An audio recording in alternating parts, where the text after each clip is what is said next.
Þá komið 7. lið og síðasta. Það kjarnaskoðun brunna og ósk deiluskipulagsbreytingu til málstöku bæjarfulltrúa Andri Teitsson.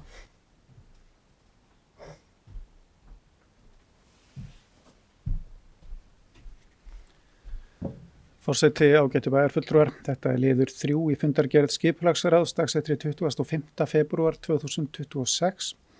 Lögð fram að nýju tillaga breytingu á deiliskipulagi Kjarnaskógar og Hamra að lokinni kynningu samkvæmt 1. málsgrein 41. greinar skipulagslaga nr. 123/2010. Í breytingunni felst að svæði vestan Brunnár verði breytt í skógræktarsvæði og útivistarsvæði með nýjum stígatengingum. Alls bárust 4 athugasemdir og 2 umsagnir á kynningartíma.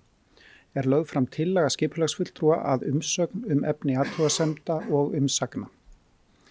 Meirihluti skipulagsráðs leggur til við bæjarstjórn að fyrirliggjandi tillaga breytinga á deiliskipulagi verði samþykkt með þeirri breytingu að lóð íbúðarhús Brunnár verði stækkuð í 1200 fermetra sem að var leiðrétting. Og Sóley Björk Stefánsdóttir satt hjá við þessa afgreiðslu í skipulagsráði. Takk fyrir. Og bæjarfulltrúi Andri Teitsson lokið máli sínu, orðið laust.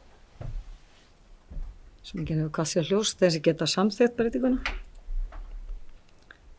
Það öll. Og þá bara dagskrá tæmd.